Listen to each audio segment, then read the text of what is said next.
This program is brought to you by Pussy Magnets. Put a midge on your friends with a pussy magnet. Welcome, my lovely lumps. Or maybe let's go with lovely labs. That's pretty on brand. Anyway, I'm so thrilled to have you here in the Labia Lounge. We're going to be yarning about all things sexuality, intimacy, womanhood, relating, holistic health, and everything in between. We're going to have vag loads of real chats with real people about real shit. So buckle up because you're about to receive the sex ed that you never had and hopefully have a bit of a chuckle while you're at it. Before we get stuck in, I'd like to respectfully acknowledge the traditional custodians of the land on which I'm recording this, the Wurundjeri people of the Kulin Nation.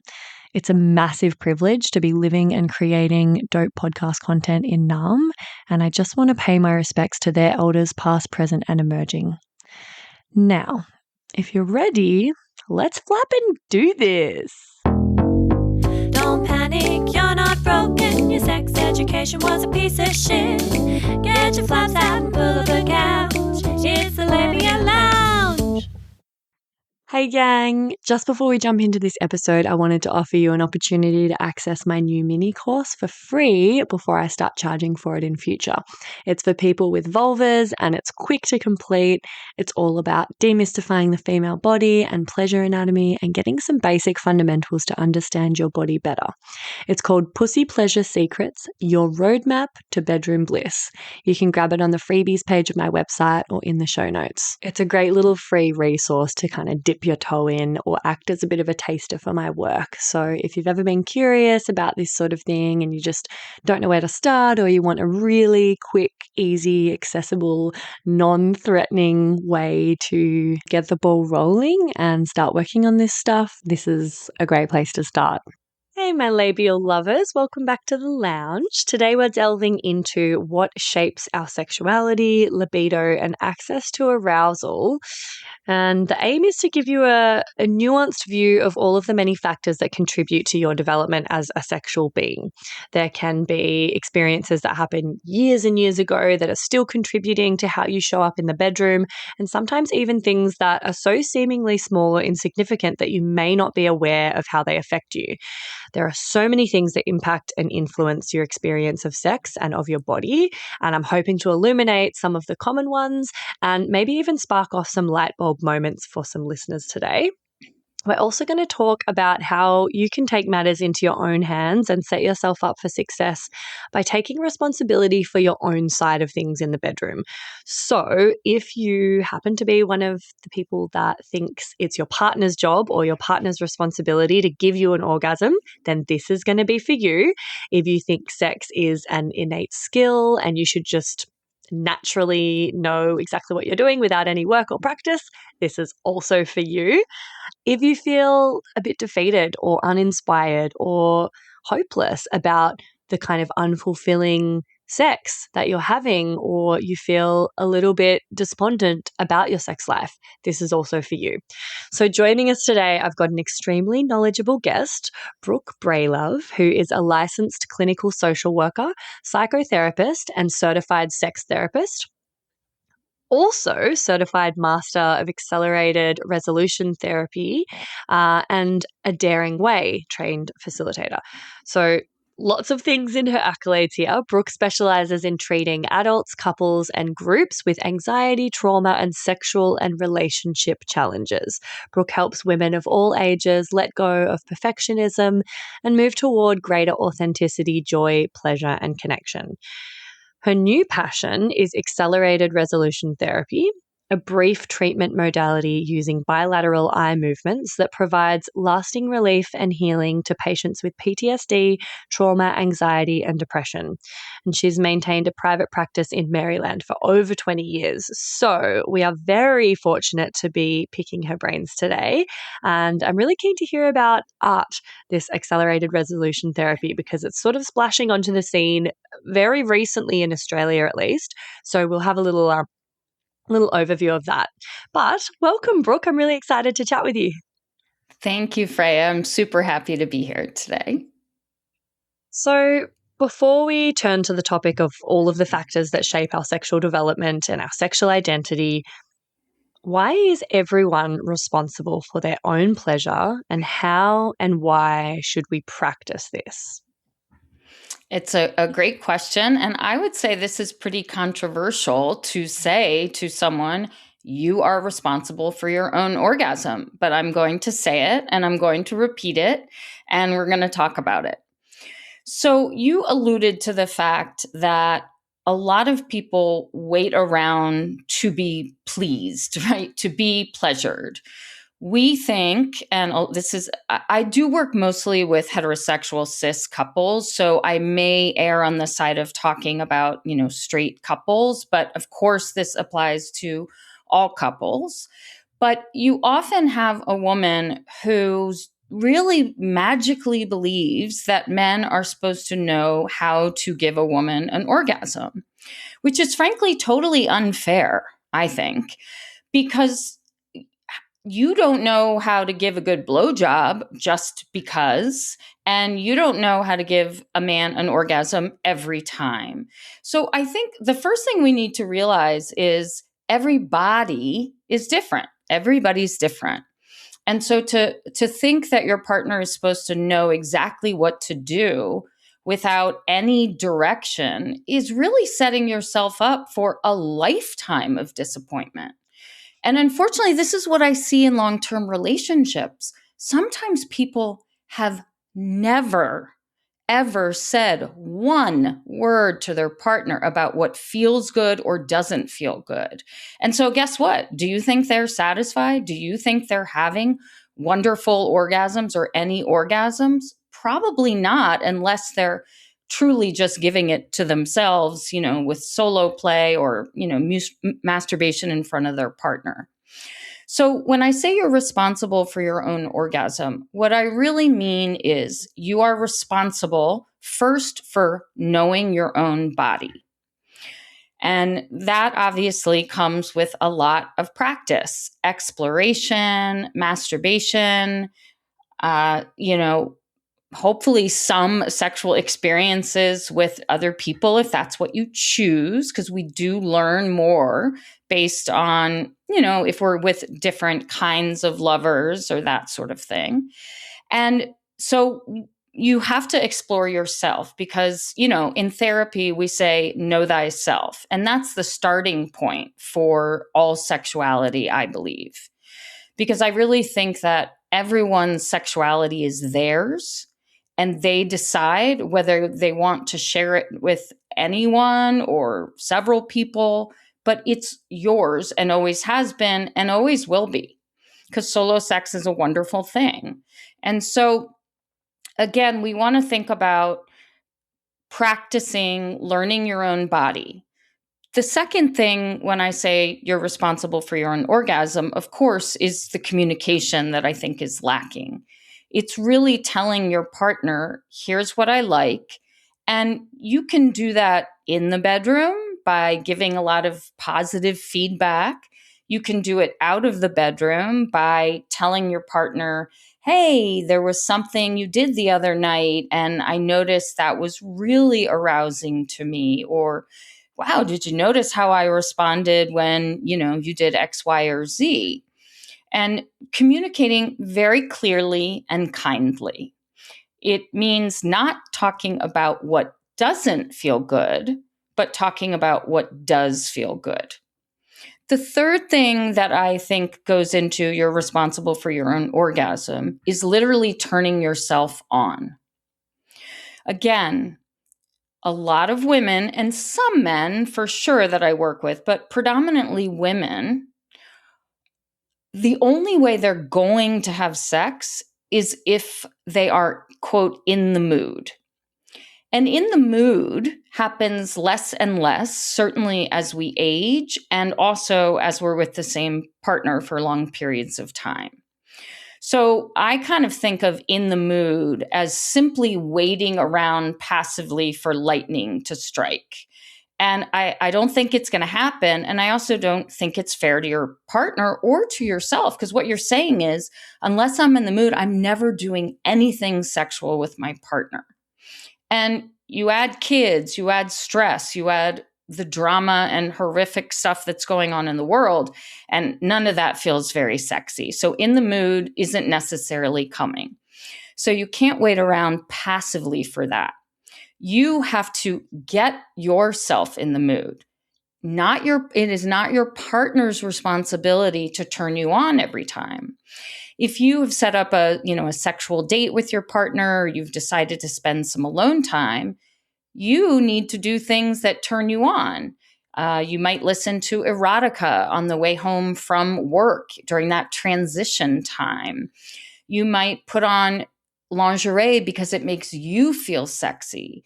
You might spend time taking a nice warm shower and then putting, good scented lotion all over you.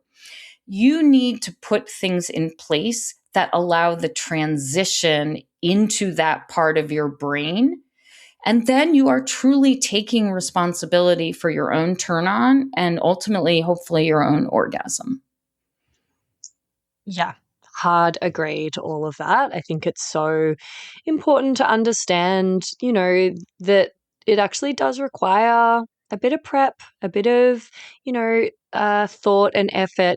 And yes, we're responsible for our own pleasure and our own arousal, while also we can be assisting that in a partner. Like, we can both be looking out for ourselves while also being aware of things that we could do to enhance our partner's experience or make it a little bit easier, or maybe remove obstacles or barriers to arousal.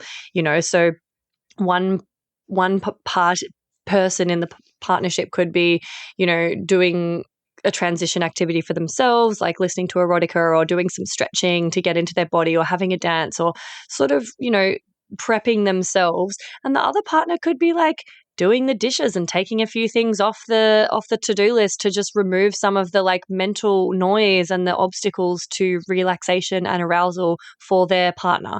We can all be contributing and participating in the preparation and in, tilling the soil so that there's fertile ground for both of us to be able to be relaxed and present and fully participate sexually when we do actually hit the sheets. I love that you talked about doing the dishes, because, of course, there are many people in marriages who say, what is such a turn on and will absolutely get me in the mood is an act of service around the house or with the kids. For a lot of people, again, especially women, I find they walk around with a lot of resentment. And I always say resentment and sex do not go together at all. Resentment kills libido like a motherfucker. And so often they're just looking for an act of service that is for them. And so I think that's taking responsibility for the co-created sexual dynamic. And certainly generosity, showing up in a generous way before sex, is a really great way. So as you said, that partner can relax into it and has that mental space, because we definitely know the brain is the biggest sex organ. It's hands down. The brain matters, how the brain is feeling at the time, but it's not that you do still have to be responsible for trying to influence your own brain. Totally. Yeah, and just getting to know your body and your brain well enough to know what works, what doesn't, how to ask for it, how to give and receive feedback, so that we're continuously iterating on, our sexual experiences and enjoyment with a partner.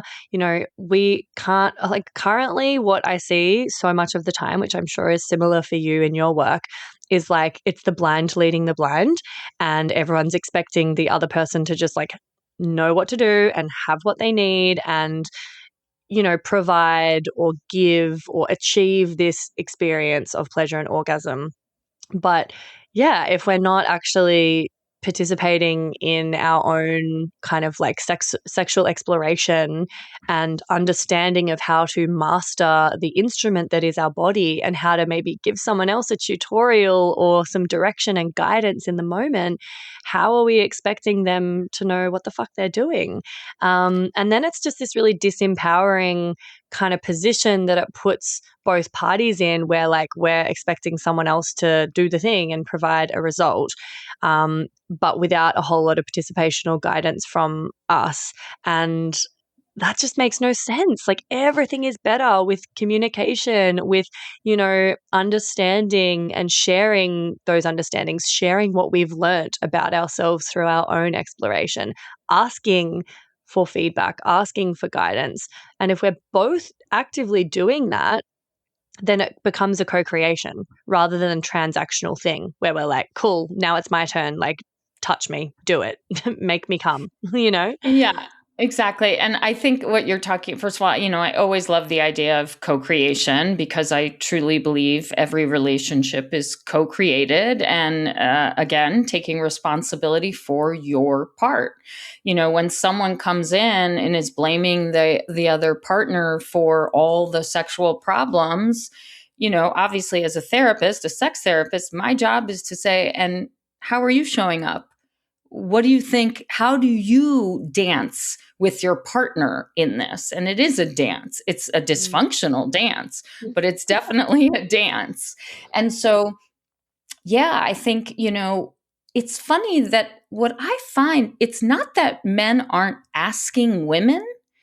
Women are just saying, it's what turns you on? What do you want? What do you fantasize about? They're kind of dying to know the secrets to their partners, their wives, their girlfriends, whatever. And what I find is women are just terrified to say what they like. Mm-hmm. And this is conditioning, right? Yeah. Because we can't have desire. Men have the desire. We give up something to men's desire. And as you said, there's nothing empowering about that. I mean, that's terrible. But even when men are really dying to know, I see these incredibly earnest, wonderful, partners who are, saying, all I want is to please you, but, you won't talk to me. And so what I do a lot of is I actually say, it would be great if you guys knew how to talk about this and felt comfortable, but you don't. So I'm going to give you a sexual activity list and you're each going to fill it out. It lists, 1 to 100 sexual things from, French kissing to, rimming in public, so it goes from very, very low key to perhaps kind of extreme. And in their privacy of their own space, they fill this out. And then they make a date and a time to bring it together. And what I always say is, it's a lot easier to read the word, come on my face on a piece of paper than actually say, I want you to come on my face, right? Yeah. And so I always talk about it. This is, trying to work something through in the displacement. So that list becomes the way to work it through that is much less threatening. And, it often goes very well for people. And of course, what they're looking for is, where's the overlap? Where's the things that you do share? There's always going to be 1 or 2, right? And often there's way more than that because, we hide our fantasies because fantasies are often very shameful for people. I have a great story where I worked with a woman that was, by all standards, a true feminist and, was very outspoken about, injustice for women and equality and women's rights. And she was amazing. She was a wonderful young woman. And she started talking to me about her sex life, which was kind of boring and, not particularly fantastic and fun. And I said, well, do you masturbate? Yes. And when you masturbate, what do you think about? And, she immediately turned bright red. And I said, it looks like you're feeling embarrassed, but, I'm wondering if, we could talk about it. And, if you feel comfortable sharing a little bit about what that is, we might be able to help you communicate some of that. And she told me that her fantasy was to be kidnapped by, an Arabian, prince, in, full on turban, while she is, wearing, a mask and is tied up, and is at the will of this Arabian prince. And she was mortified by it. And what I love about fantasy is that we're often really trying to create balance in our lives. And so our fantasies can show up as the complete opposite of how we live our lives day to day. And I actually find that healing and beautiful. And so I really encouraged her, and I kind of did some psychoeducation about why that made sense to me. And I really think I gave her permission to do that. Now, did she, ask her husband to actually dress up? I don't think so, but I know she shared more about wanting some submission and wanting some kind of feeling taken by her partner. So just, getting shame out of the mix here, is obviously critical. Sex and shame are just way too close to each other.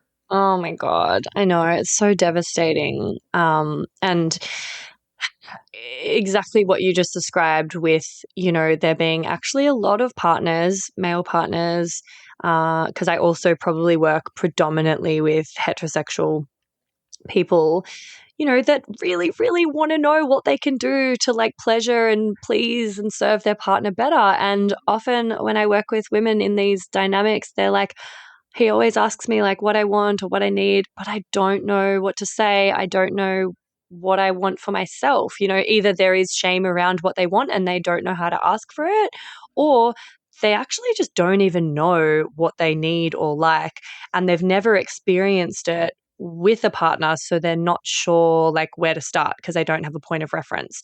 And even in the way that we've kind of all been socialized, women in particular, and like taught to masturbate through the sort of sexual scripts and blueprints that we've been passed down, very based around male bodies. Like so often people with vulvas are masturbating in a very like wham bam, thank you ma'am kind of masculine way. And so even in their own self-exploration, they haven't figured out that, oh, actually, maybe I really, really need a lot of slowness and a lot of sensual touch and, some massage, and I need some nipple stimulation and some, neck kissing, like all of these things they haven't discovered that they like because they don't do it in their own self-pleasure and they've never received it from a male partner. So I think, coming back to like taking responsibility for getting to know yourself is really important. And then this kind of segues nicely into the types of factors that shape our sexuality as we grow and develop throughout our lives. And, the fact that in a very pivotal, influential phase of our life and development, as we're going through puberty, as we're starting to explore sexually, we're basically swimming in a soup of shame and sex negative culture. And so, and with the way that the genders are socialized and conditioned, we are really not encouraged as women to voice our needs, to take up space, to ask for what we want, to have desire. Like that's all very discouraged, So let's dig into some of the factors that shape our sexual development and our sexual identity. Yeah, I think, it's very complex and multifactorial for sure. I usually start with, of course, childhood messages. And what I find interesting is when I ask people about what their childhood messages were around sex, their answer is usually something like, oh, yeah, it was fine. There weren't negative messages, right? They, immediately go to, well, there were no negative messages. And then I'll say, were there any messages? And then the answer is no, it was never spoken about. Well, guess And what, that's guys? That's a strong message, right? And they don't see it that way. They've never thought of it that way. They think that not talking about it, which is really the norm, not talking about it is neutral. And it isn't. Not talking about it is not neutral. It says, this is not a topic that's okay for us to talk about at all in the open. And it's actually secretive. So, and I think these kinds of things are more likely to, predict shame or out of control sexual behaviors, things to hide when it comes to sex, because your families weren't just talking about what is the facts, and guiding you at all. So again, I think, there are negative messages for sure. And that is clearly very detrimental. There are messages a lot that are based in fear, whether it's starting right away with genitalia.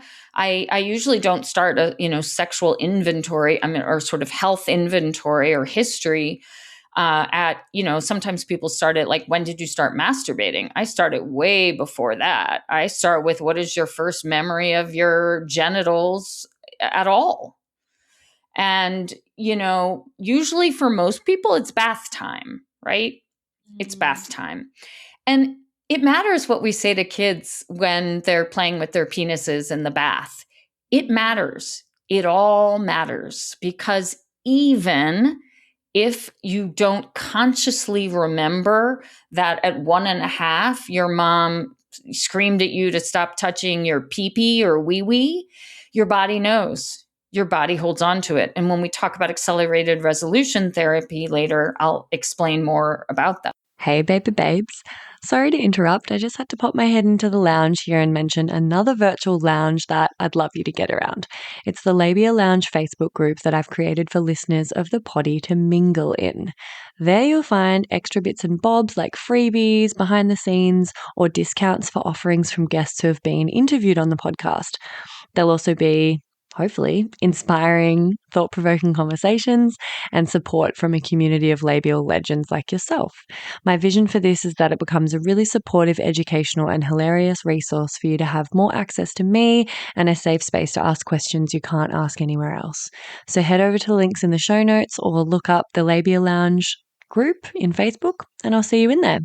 And now, back to the episode.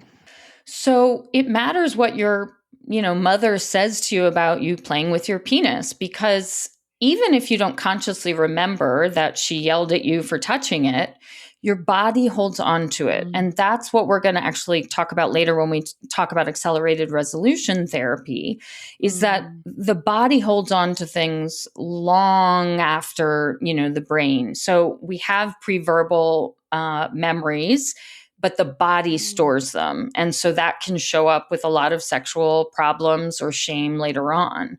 So again, was the correct anatomical word used? Instead of head, shoulders, knees, and toes, why aren't we playing, head, shoulders, knees, and vulvas? I don't know if that's what I really think should happen, but I'm not, but it's the idea, right? Yeah. It's the idea that it's a body part. Do you have to talk about why it stays, covered in underwear? Yeah, you can talk about that. That's mostly for hygiene and protection, right? It's not for sexual reasons. It's, this is an organ that kind of needs to be protected by some underwear. So I think it all starts with whether you use your parents use correct language. So, to all the parents out there, please don't use the slang or, what you think is a cute name for genitalia. And obviously, we have to say boys have penises and girls have vulvas. And we also have to say most boys have penises and most girls have vulvas. And I think that's good enough. So the childhood messages matter. starting with genitalia and language. Then certainly it goes on to how people and parents talk about bodies in general. So a lot of people I will work with will have difficulty around sex or body image because they were told things about their body that were just plain negative, or, you have to hide that. That's a shameful body part, or, if kids love being naked. It's really fun for kids to run around naked, right? They feel so free, when they're young. And, do you let your kid run around your house naked when it's just the family? And, is that okay? Or do you say, you can't do that. That's terrible. Put on your clothes right away. They're going to feel shamed by that.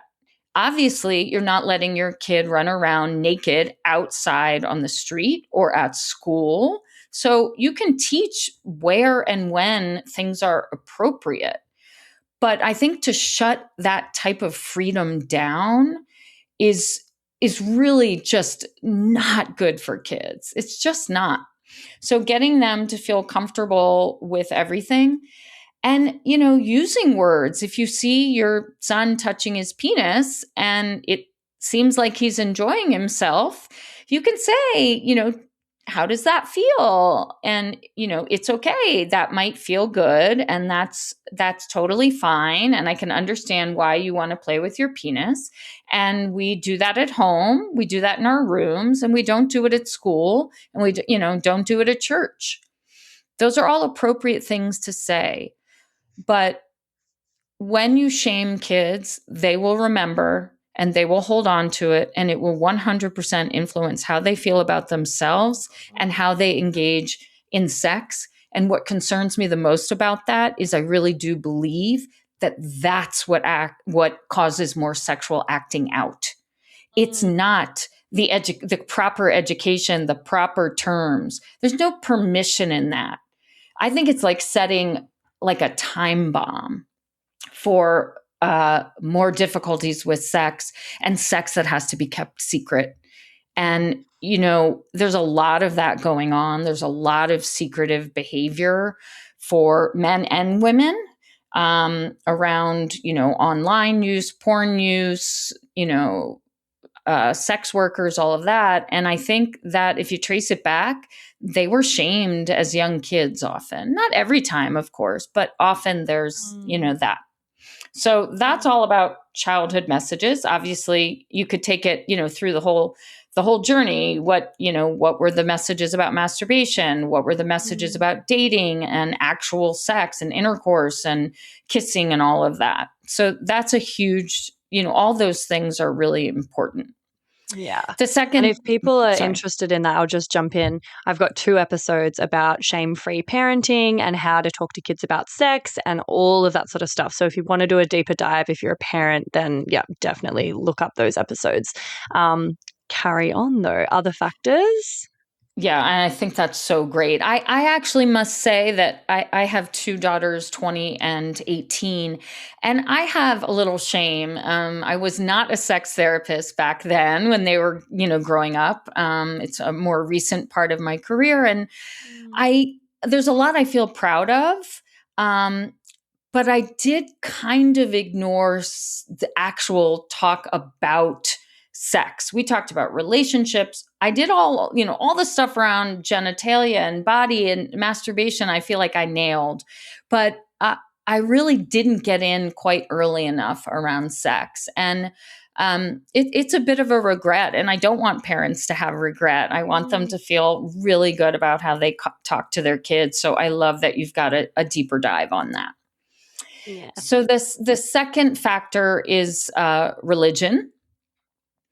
And if you grew up in a sort of more high control religion, there is often a lot of very, very direct messaging around sex and masturbation very specifically. And it starts very young, and it actually goes for a while, through high school. And that's obviously, the idea of no sex before marriage. And, the more sort of extreme, I think, religion, no matter what religion it is, the more rules there are around who can have sex, when they can have sex.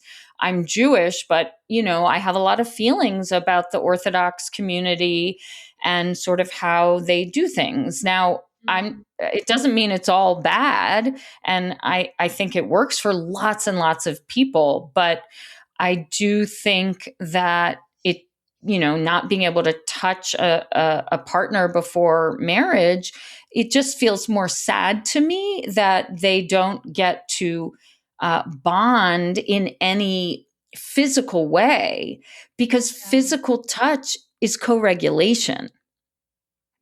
And so there's something around, I think, the lack of intimacy and connection. It's not the lack of, kissing and sex that I'm worried about. It's the idea that we really do co-regulate through our bodies. In fact, the best way to co-regulate is often with no talking and a touch and a look, eye contact, a hug, that sort of thing. So, there's no doubt that a lot of people with religious upbringings carry a lot of shame, and they may not even know it. So it doesn't mean that you have to, be in a really high control group. Sometimes just regular old, Christianity, depending on the type of denomination or church or what part of the country you grew up in, can also send some pretty negative messages. And you have to help people dig deeper into that to explore it, because sometimes they just kind of overlook it. Like they'll just say, well, of course we were taught you couldn't have sex before marriage, and then they want to move on. And I'll say, well, how do you think that impacted you? And look, a lot of people aren't going to wait until marriage. And so again, the secrecy, the shame, and it's just not healthy. It's just not healthy for young people or any people at all. So that's a huge factor. Yeah, big time. And I think what you said about not touching or not being very familiar with physical forms of affection or intimacy, whether it's sexual or not, is really setting people up at a disadvantage, because if we're not used to co-regulating in that way, if that hasn't been something that was normalized growing up, if we haven't had access to that, then you find yourself in a sexual relationship and you don't even know how to be touched and relax into touch. You don't know how to receive touch or give touch. It feels actually like activating to the sympathetic nervous system to involve touch, because you haven't had that. And I think that makes me the saddest when I meet adults who, really didn't have a lot of affection or touch in their younger years. It became so, after they were a certain age and not a child anymore, there was just no touch, because all of a sudden touch was just sexualized and therefore demonized. And so it feels really foreign to them and not particularly safe or relaxing. So they're not even getting the benefits of co-regulation from that touch, because they've kind of been wired a bit differently because they've been deprived of that.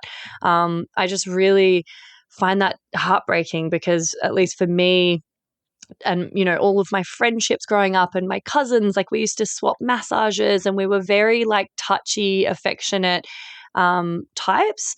And I co-regulate with touch, so it's the biggest thing for me. It just is the instant soothing thing that my nervous system craves. So when I come across people who don't even know how to relax or receive a massage, or don't really know how to speak the language of the body when it comes to touch, I feel really sad about that. I totally agree. And it made me think about, whether it's, again, Orthodox Jews or somewhere else, think about a wedding night. Yes. A wedding night when you have never held hands, you have never kissed, ever. Think about the trauma that is. Think about, again, if you at a very young age never had done anything, and you hadn't touched yourself, most likely, because you aren't allowed to. So I think it really is quite heartbreaking, actually. You know, Yeah. a wedding night can mean lots of different things, but we certainly don't want it to mean trauma.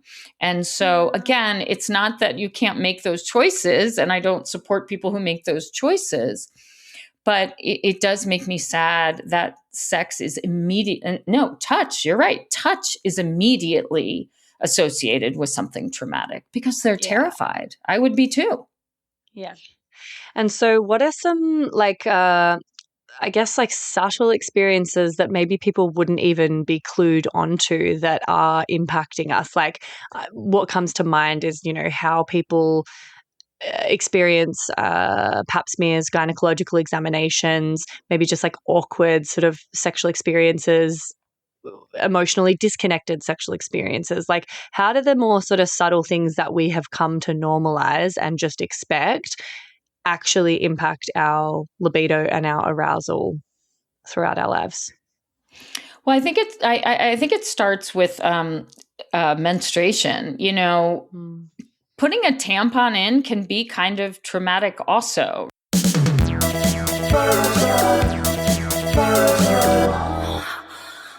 Right? And so, vaginas, which obviously we now know better that it's the whole, what's inside, not the whole vulva. But vaginas really are for tampons and penises and vibrators and, dildos and all that sort of thing. Well, if you start with a kind of negative experience of tampons, I think that can also, that's also trauma. So I find that people who had really traumatic experiences putting in tampons tend to hold on to that. Their body holds on to that tenseness. A lot of people, I actually had a terrible experience. I could not put in a tampon for the life of me. I mean, I tried everything and for years. And I wanted to so badly, right? Okay. And so what did I do? I actually had this wonderful male gynecologist. I now see women only, but when I was growing up, there weren't really any, I don't think, at the practice I went to, but he was a lovely man. And he actually put it in for me the first time. And I was 100% successful after that. It was actually, it's funny. I asked my mother about it. She has no memory of that. And I am 100% clear because there was no way I could have figured it out on my own. And, he sort of, did it once and that was it. I knew how to do it. And so I'm really grateful for that experience because it actually was a good association, right? A man who was helping me take care of my own vagina and vulva. So I don't know what your experience was. I hope it had a happy ending like mine, but it was okay. But again, before that, it was kind of traumatic because it hurt like hell, right? If you get the wrong angle, it hurts like hell. And I had a kind of corrective emotional experience with my own daughters because they actually allowed me to help them figure it out after a few years of absolutely refusing. And I just said to them, someone did this for me. It was a doctor. We had called the gynecologist. They don't do that anymore. They acted like my question was absolutely insane, that I would bring in my teenage daughter to have them show, they kind of said, well, we don't do that. And that was frustrating. And then I finally convinced them. I said, it's going to take less than 30 seconds. It's going to be totally embarrassing for 30 seconds of your life. So let's do it. And we did it. And same thing. I showed each of them once and that was it. They knew how to do it. And they have certainly been happier because they are both athletes. So they've definitely been happier about it.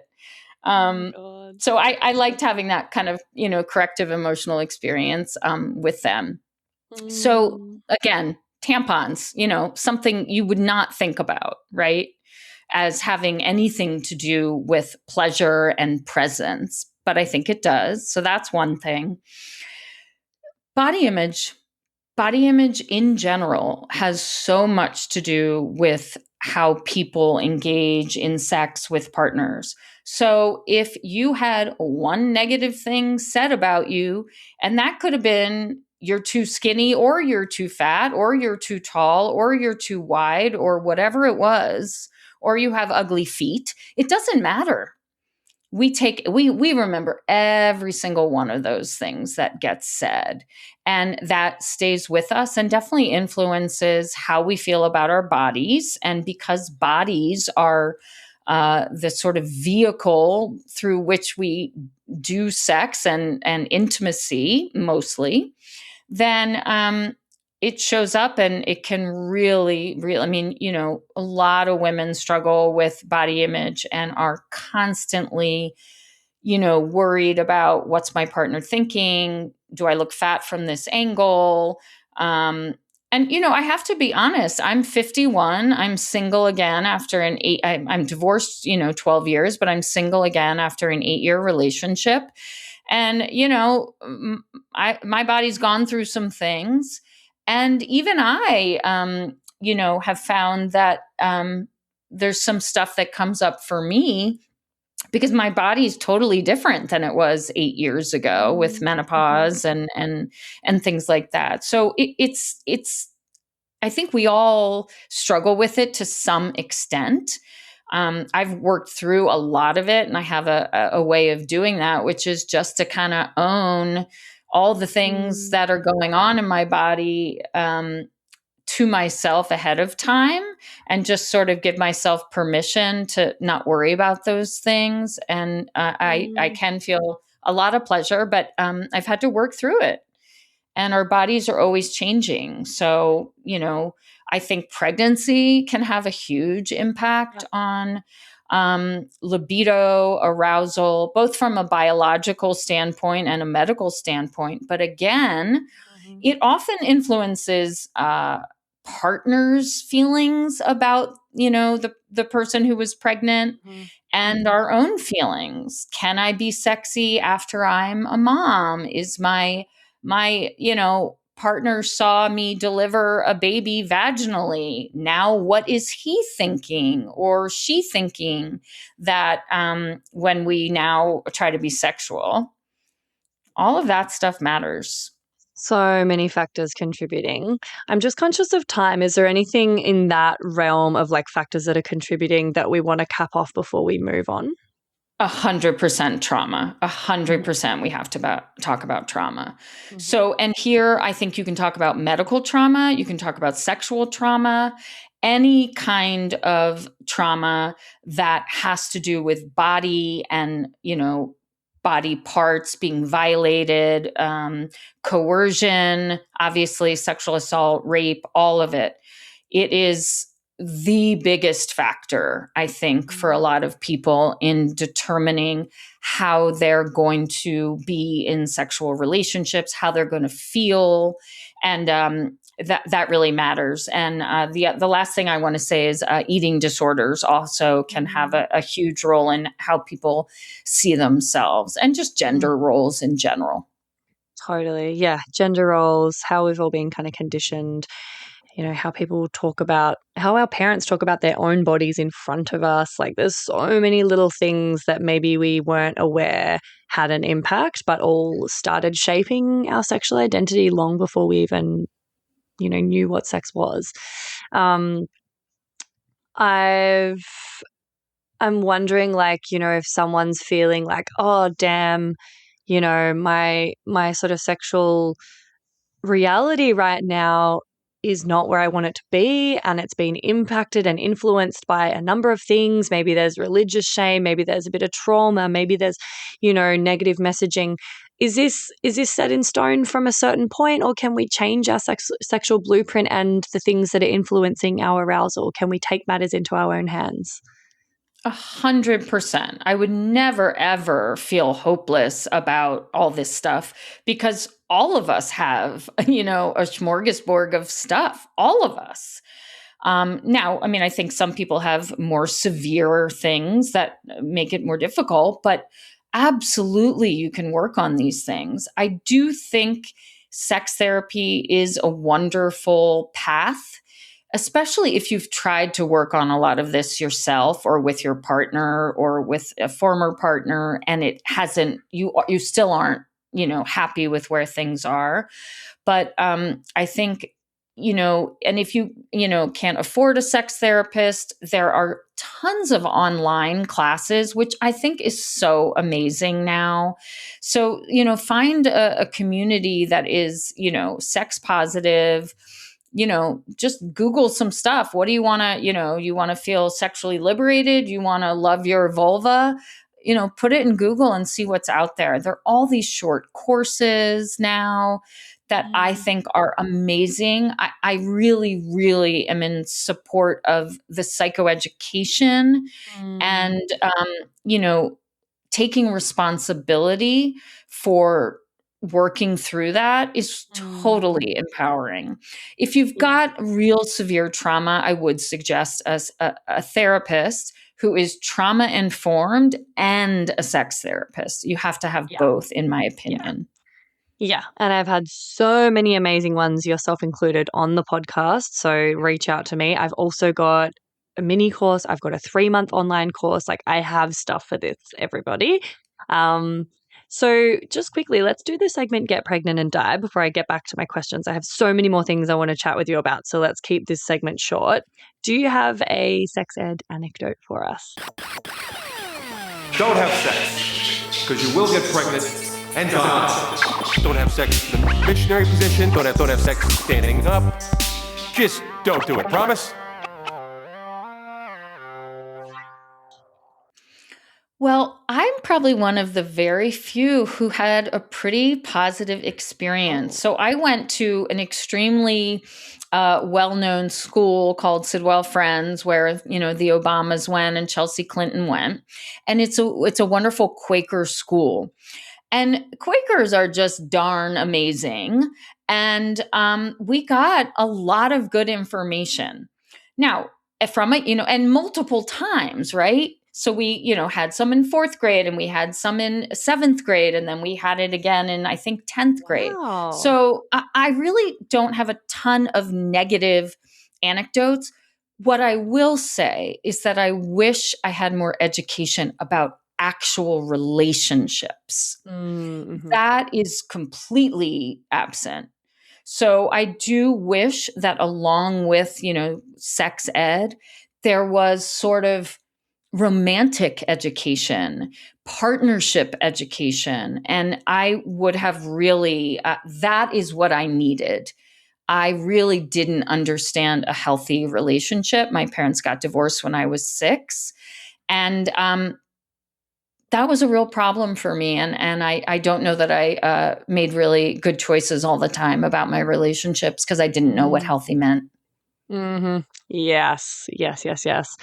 Can so relate to that, not having any healthy relationships role modeled in my entire sphere, not a single auntie, uncle, parent, mentor, no one. There's none in our whole family. So yeah, totally relate to that.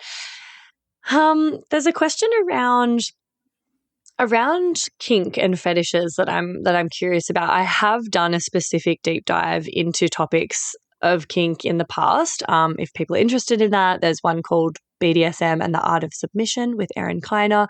Can look that up. But I'm curious what your thoughts are on things that fall under this category of kink or fetish with regards to what we're speaking about. Like what shapes these and at what age? And like, can we be born with a certain proclivity or fetish, or are they developed because of factors influencing this? Are they set in stone? Like, let's just give it a little bit of an overview, because we are talking about what shapes our sexual blueprint and identity. And this is a big part of a lot of people's sexualities. Yeah. So I think here we need to distinguish between kink and fetish, and they are very different. They're interrelated, but if we don't differentiate them, I think it gets confusing. Yeah. So I actually want to talk about fetish first, because I think it's a little bit, it's not, it just has a different host of kind of Yeah. associations. So a fetish is something, just to clarify, that someone absolutely 100% needs in order to be aroused and, reach orgasm. So they are not sexually turned on without the thing. Okay. And, there are many common ones. There are lots of different ones. Certainly, a lot of people know about foot fetish. That's almost the most, I think, popular at this point, but there are a lot of fetishes. There are a lot, dressing up in another gender's clothes, or, you have to be in a certain, room, or you have to be outside. But it usually focuses on kind of one aspect. So if we take, foot fetish, I got to be honest, I don't really know whether you can be born with a fetish. I mean, we can't prove that, right? We have no idea. What I do know is that you can often trace it back to something somewhat specific that occurred. It is rare that the fetish, you can't find anything that has to do with the fetish, from childhood. It could, and it's usually not even necessarily anything sexual. What I find with fetishes is it's often something that was soothing or calming. So like if mom, was barefoot a lot when they went to Florida, and, a little boy felt really close to his mom on those vacations in Florida because mom worked all the time when they were home and he felt neglected, then maybe that's an association. And what happens is it does get imprinted on the brain as sort of this like magical thing. And then it kind of takes on a life of its own in a way, and then becomes a bit of a fixation. Mm-hmm. So I think there's nothing, and I want to be really clear, there's nothing wrong, bad, or harmful about a fetish unless you, the person, experiences it that way. So if a fetish bothers you and harms you and is causing distress, then we may, a sex therapist may want to help you look at that a little bit more. And what I usually try to suggest around fetishes is not that you get rid of the fetish, that you loosen its grasp a little bit so that you have more freedom. Because also, I mean, if only one thing ever turns you on, that's very limiting, right? And you might have a partner who's not into that fetish, or you might never be able to find a partner, who's into that. Although that's really not very common either anymore, because with, FetLife and all these different kink online communities, you can find a lot of people. And even if you've got one that you consider to be quite, out there, so to speak, or, not well known, you can often find, a community, which I think is wonderful, because we don't want people to feel alone with these things. And again, shameful about them. Yeah. So I do think that that has a lot to do with specific memories around comfort and closeness, not necessarily that there was a foot that was somehow sexualized at a young age. I'm curious about I always want to know, I mean, do you find that? Well, I'm not a sex therapist and I don't specialize in that realm. So I don't often find myself speaking to clients about fetishes. Yeah. Okay. So it was more a curiosity, because you'd be more qualified to answer that than I. But yeah, I talk a little bit more with clients about kink than fetishes. Okay. Yeah. Yeah. So if we move to kink, I'm kind of starting to even doubt the word at this point, because, I was talking to a friend the other day and they're like, kinky is so in. right now. And I mean, I laughed because, certainly with, 50 Shades of Grey, that was most vanilla people. Vanilla means non-kinky, for those of you who don't know. I'm sure all your listeners know all of these terms, but it's always nice to clarify. You know, it made kink pretty mainstream for a hot minute. And, vanilla people ate that shit up, And right? kinky people hated it. It was They all sorts of wrong. hated it. Yeah. Exactly. So, but I still think overall the impact was pretty positive because I do think it gave some permission to people to explore. Yeah. And that's always a good thing, right? And it brought up more conversation. And frankly, it really helped a lot of vanilla people have pretty hot sex for a while. And again, I don't think there's anything wrong with that. I certainly understand there were many things they got extremely wrong, and that's not useful, right? At all. But, there's good and bad with everything. So with kink, I'm less inclined to use that word. I don't have a replacement word, but I just find that kinky these days just refers to, I think, anything that's not, simple missionary style one-on-one monogamous sex. I really think that it can really refer to kind of anything outside the box.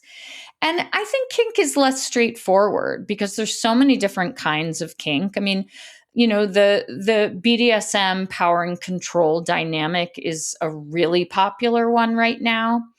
And I, again, would really see it as often having to do with how one shows up in the world outside of sex.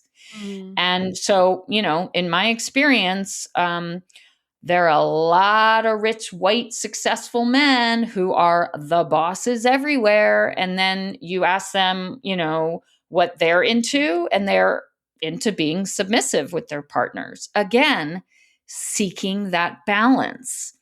And same thing, the alpha women who've got the job, they're, kicking ass, they're badass, they're moms, they're doing it all. They often want to be submissive. So I actually really see that parts of kink can be extremely healing. That being said, there are people who are living out traumas that they experienced that are not healthy and good. But that we can't say what is healthy for another person. I just encourage people to always be asking themselves, does this feel healing to me? Is this bringing me joy?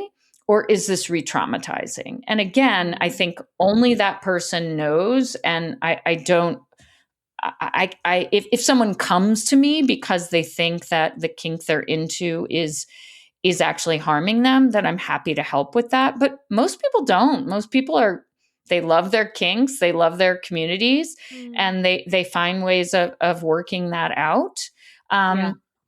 But, we have to be careful, I think, around things that involve any kind of violence or impact play. I think people have to be very delicate if they've had prior trauma that has to do with physical or sexual harm.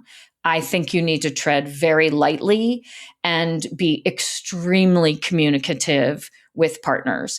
And the kink community does that beautifully. I mean, they model such incredible things around consent and communication that we all need to learn from.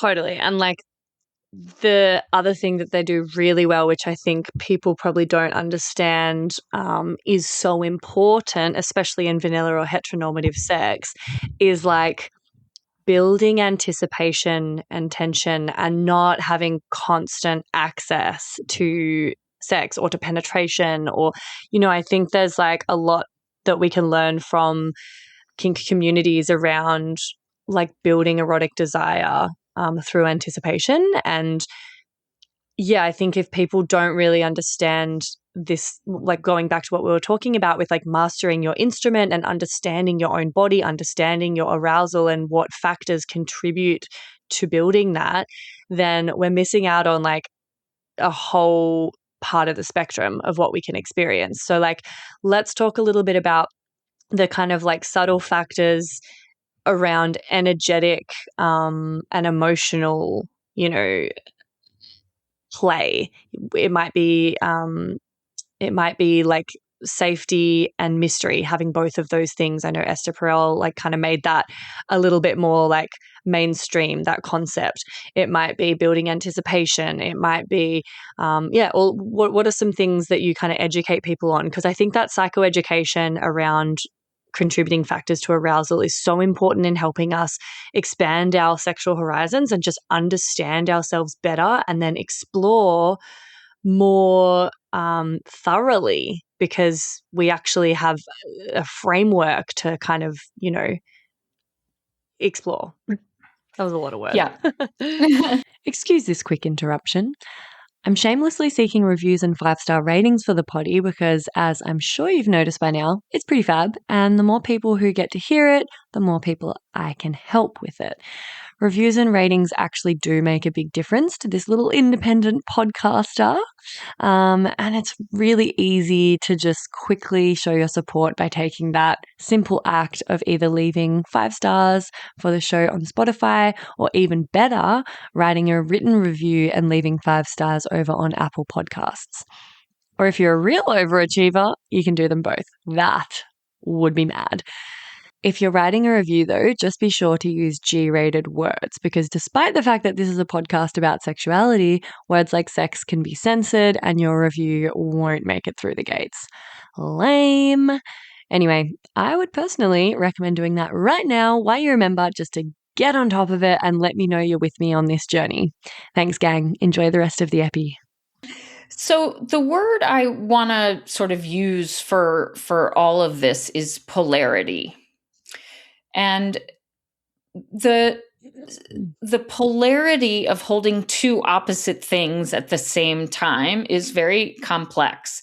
But sex and intimacy and, passion and eroticism really needs the polarity. And so I'm a huge Esther Perel fan. And of course, when I first read about this idea of, too much safety is not erotic, it made complete sense to me. And I had never heard it before. And I looked back on, all my first kind of sexual experiences, and they were 100% around things that were, not a sure thing. It was, who I liked was, probably the person who maybe gave me like intermittent attention. Now, this hasn't boded well for my relationships per se, but it bodes really well for sexual relationships, right? It keeps it exciting and kind of more of a game or a chase. So yes, too much safety is not a good thing. And you have to have enough safety to be able to let go enough to find and feel pleasure and presence. So that is often a very thin line. And I think it takes time to figure it out. But simply knowing that too much access, too much safety is not erotic helps couples figure out what do they need to do. And I often like to think about that, in terms of, can you take sex or take penetration off the table for a week or two, or, and then that makes it more enticing. It's not this every time we hook up, we're having sex, which is mostly what heterosexual couples do. It's like, let's get to the, penis and vagina and we're done, which is obviously not at all what sex can be and should be. It's much more expansive than that. But it's become really one thing. And again, as you said, like the main event and sometimes the only event. So I love suggesting to couples that they just they can't have sex. And when you make something off limits, that desire kicks in real fast. So I love suggesting that. I find that works really well.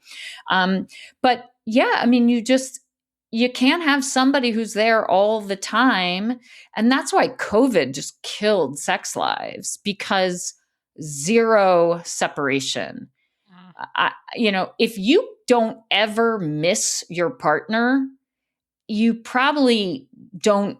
You have to work really hard at eroticism and actually wanting them. Missing someone leads to a very healthy relationship sexually. And everybody who's done long distance relationship knows this. I mean, when you see each other and when you're long distance, it absolutely sex becomes really exciting. And frankly, one of the first things you want to do when you see the person. And when you're living with someone and you've been married for a long time, it's definitely not the first thing you think about doing. There's something that I think works about not having full access to the person all of the time. And I definitely think that's important. The other thing I think people can work on is that foreplay can start at 7 a.m. And it actually probably should. Okay. And so what do I mean by that? I mean, if you think you might want to be sexual with your partner later on that night, then you got to set that stage early and often. And that can look like, I really encourage the sexting during the day. And, sexting can just mean I can't wait for later. It doesn't have to be sending nude photos, although you are certainly welcome to do that with your partner or anyone you choose. Obviously, nothing we send is ever private, but, people do it all the time. And so it can be using language to just say, looking forward to tonight, or, I can't wait for our romantic date, or, I'm really looking forward to touching you, whatever it is. And again, foreplay, doing the dishes. So that can start at, 7 a.m. as well. Clear your partner's mental space, help them clear it. Suggest that, they take a bath after work before your date. Handle taking out the trash without them asking. God forbid that can ever happen in a marriage. It's such a huge thing. Or God forbid you load the dishwasher like your partner wants you to load the dishwasher. That would be a huge turn on. But foreplay cannot start the second you put the kids down with zero transition. So that's huge. Mystery. You have to mix it up. Everybody says that what happens over time is they do it the exact same way. It's totally predictable. Now, part of that is because when something works, you keep doing it. But having something work and improving and increasing, connection, eroticism, those are different. So just because it works doesn't mean that it's the only thing that can work. And frankly, you gotta, it's sort of like when you go to the gym, and if you never, if you're lifting weights and you never up your weights, you just stay at, sort of where you are, you will never change. You'll never see change. You'll see the exact same thing. You'll maintain. But most people don't want to just maintain an okay sex life. They really would like to feel more desire, more desired. They want that. And you have to mix it up. Start in a different room. If you don't light candles. Get dressed separately. Do not get dressed in front, if you have a date plan, do not get dressed in front of your partner. do it separately. Meet them, come down the stairs and have them, ring the doorbell. Again, play. Increasing play is so important. Sex can be so playful and fun, but we've often made it boring, routine, and very serious. And so, something like that. I love a little role play with mystery. So, meet at a bar, have your partner pick you up, or you pick your partner up, or, play something out. It doesn't have to be super crazy. And often people think, I'm going to feel so dumb playing a role.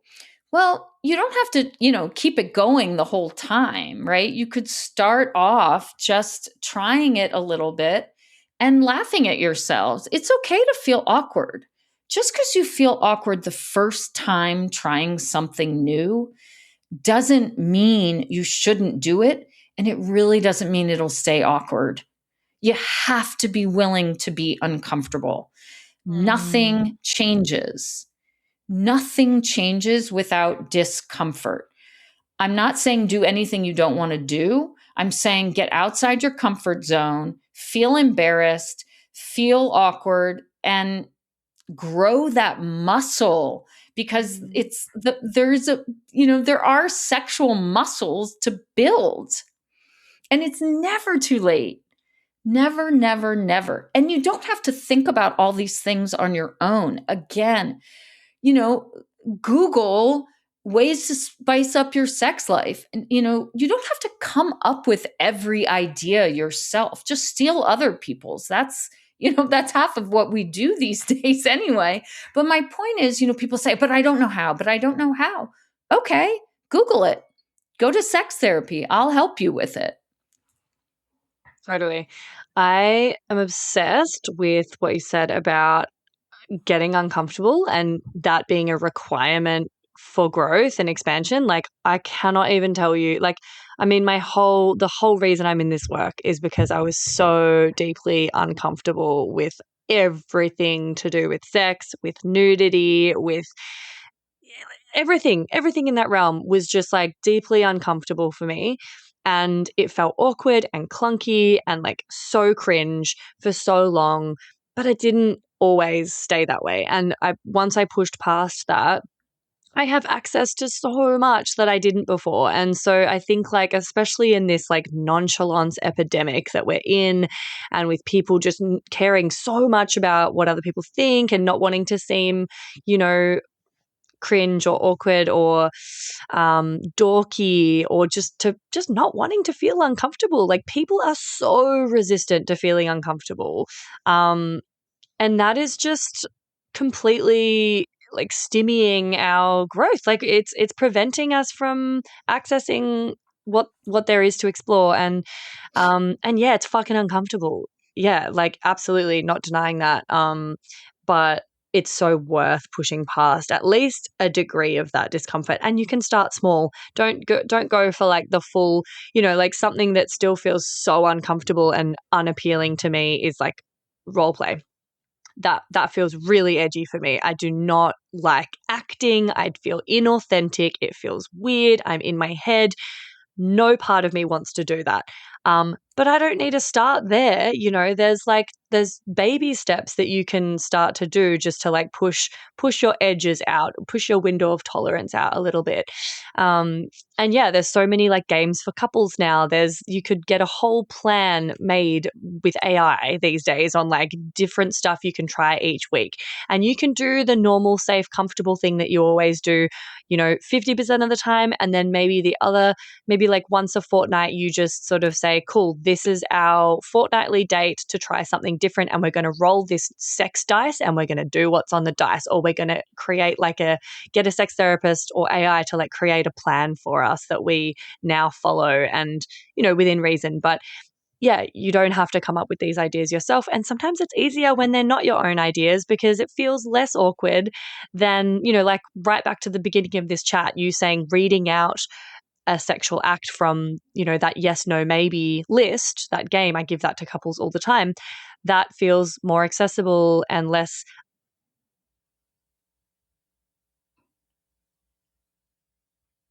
that. Before we wrap up, I would love to just hear a little bit about what accelerated resolution therapy is, how you're using that to help, intimacy feel safer and more pleasurable, if sex lives have been negatively impacted by all of these factors we've spoken about, in particular trauma being the biggest one. Yeah, like give us a rundown on that. I know there's only about 20 practitioners in Australia, only a handful in the state of Victoria that I'm in. So it's pretty new, but yeah, would love to hear about that. And then I'll get a quick TMI story before we wrap up. Perfect. So, accelerated resolution therapy is called ART or ART, and it is a brief treatment modality that uses rapid eye movement and voluntary image replacement to change the way the brain stores distressing images and then corresponding negative sensations that show up in the body when we get triggered. And it, again, can work on lots of things. It's sort of known for trauma. It is somewhat similar to EMDR, and EMDR is just way more well known because it's been around a lot longer, but it's quicker, faster, and has more of a direct kind of clear protocol. It has a beginning, a middle, and an end. You always have a resolution at the end of every session. 98% of the time, the person feels much better when they leave. And it's sometimes only requires one session. And the way we're using it, the way I'm using it around issues related to sex, there are several ways. The most, I think, important way and the most healing way is sexual trauma. So I can help someone work through a sexual trauma using ART by simply having them imagine their sexual assault, let's say, in their mind while they're doing rapid eye movement. When they do that, there's going to be negative sensations that show up. They're remembering a traumatic event. They're not talking about it at all. They're remembering it and seeing it like a movie. We use the rapid eye movement to calm those negative sensations over the session, and we help them get desensitized to that scene. Then we ask them to voluntarily replace the entire scene with the way they wish it had happened. Many people will imagine that it never happened. Some people, to fit their emotional needs, will imagine that the police showed up and saved them. Some people will imagine that they never went to the party where they met the person who sexually assaulted them. Some people will imagine that they fought off this person and got to yell and scream at them and put them in jail. It's whatever their kind of soul and being needs to heal. And we store that in the brain and we send them on their way. And they will not have any emotional attachment to that trauma anymore. They will feel almost neutral about it. And what we say in art is we keep the knowledge, lose the pain. You'll never forget the facts of your life and what happened to you. You never would want to do that, but you have no need to replay those images. And you certainly have no need to get triggered and traumatized when your partner comes up behind you and gives you a hug and you startle and get totally dysregulated. That's what people don't want. They don't want this to keep impacting them. That is revolutionary. I cannot describe the healing that I've seen in as little as one session. And it can be childhood sexual abuse. It can be, any kind of assault, whether it was last week or 30 to 50 years ago. It makes no difference. Art can help you heal from it. Art can also help really well with erectile dysfunction and the anxiety because it works on performance anxiety. So that person might think about the very first time they had ED and how traumatic it was, then replace it with imagining themselves being, the best lover in the world and having, a great erection that lasts, for as long as they want it to. That works really well. It works really well on libido, so that you see all the times you haven't wanted to have sex, let's say, and then you replace it with wanting sex, desiring it, and you store that in the brain. And, we hear back from from people who come in, it's, about how well it works. Sexual pain, it works unbelievably well on pelvic pain. I once helped someone who could not put more than the tip of their pinky inside their vagina for 6 years, could barely sit down, barely wear pants. It was a nightmare. It was horrible. She was not sexually abused. But when we had her brain show her the first time she felt pelvic pain, and again, we do this with eye movements. You can't just ask yourself that question. You pair it with the eye movements, and the brain will show you immediately. And it went back to being physically abused by her mother at 8 years old. That's when her body learned to protect itself by tensing her pelvic floor. We got rid of that trauma, and her pelvic pain disappeared, and she was actually able to get pregnant with IVF. So a lot more could go inside her vagina, and she was able to get pregnant. And that would never have been possible if we hadn't worked through that trauma. So it's unbelievable what it can help with. And it's super exciting to me, both from a trauma aspect, but also from a pleasure aspect, medical trauma, people who've had terrible, sometimes abusive or gaslighting experiences around pain, or a terrible, pelvic exam that went really bad. We can work on that. Birth trauma, it works beautifully on birth trauma. There was a person who couldn't get an internal exam the second she was given a mirror to look at her vulva. She had a panic attack and had to stop. I saw her for 2 sessions. She went back 3 weeks later and was laughing and had a carefree exam by the exact same doctor who had, referred her to our practice.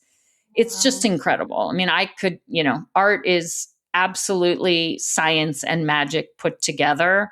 And I think it is the possibilities are endless for how much it can help with sexual health and performance and pleasure. Wow. And do we know what percentage of people it's effective for? So I think the research itself says 70 or 74%, but that's a little bit old research. And my experience in my practice is so much higher than that. I mean, if I'm being a little conservative, it's probably 92%. Wow.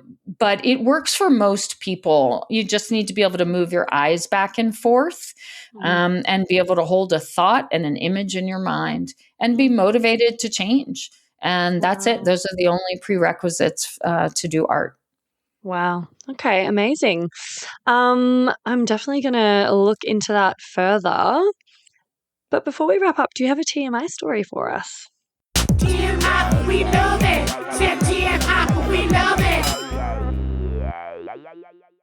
Hey, me again. If you'd like to support the potty and you've already given it 5 stars on whatever platform you're listening on, I want to mention that you can buy some really dope merch from the website and get yourself a Labia Lounge tote, tee, togs. Yep, you heard that right. I even have Labia Lounge bathers. Or a cute fanny pack if that'd blow your hair back. So if fashion isn't your passion though, you can donate to my Buy Me a Coffee donation page, which is actually called Buy Me a Soy Chai Latte, because I'll be the first to admit I'm a bit of a Melbourne cafe tosser like that. And yes, that is my coffee order. You can do a once-off donation or an ongoing membership and sponsor me for as little as 3 fat ones a month. And I also offer one-on-one coaching and online courses that'll help you level up your sex life and relationship with yourself and others in a really big way. So every bit helps because it ain't cheap to put out a sweet podcast into the world every week out of my own pocket. So I will be undyingly grateful if you support me and my biz financially in any of these ways. And if you like, I'll even give you a mental BJ with my mind from the lounge itself. Saucy. I'll pop the links in the show notes. Thank you. Later. So I do have a TMI story. So as I said, I'm dating again. And I've had not one, but two experiences that were way TMI for me to experience, which is that I basically always decide to set up, a video chat or a FaceTime before I meet people in public. For the first date, I just think that sometimes you can weed people out if they don't hold a good conversation, and it saves everyone time and effort. And it's, I think, respectful. But also, you want to prove that they are who they say they are, right? And as a woman, I really focus on my safety as the most important part. So not once, but twice within 1 week, I had set up, I'd been chatting with someone online, and I showed up. And the first thing I see is an erect penis and nothing more. Nothing more. And the person had seemed completely normal, and they were already masturbating. And that was the call. And, I didn't stick around for very long, to say the least. But I must say that it was totally TMI, but it really felt like a new way to assault women. Because they did not have my consent for that. And I think it's a really shitty, cowardly way to assault women. So, note to all the people, please don't do that. To say the least, you're not going to get a date out of it. And you're not even going to get a good, masturbation session, because we're all going to hang up on you immediately.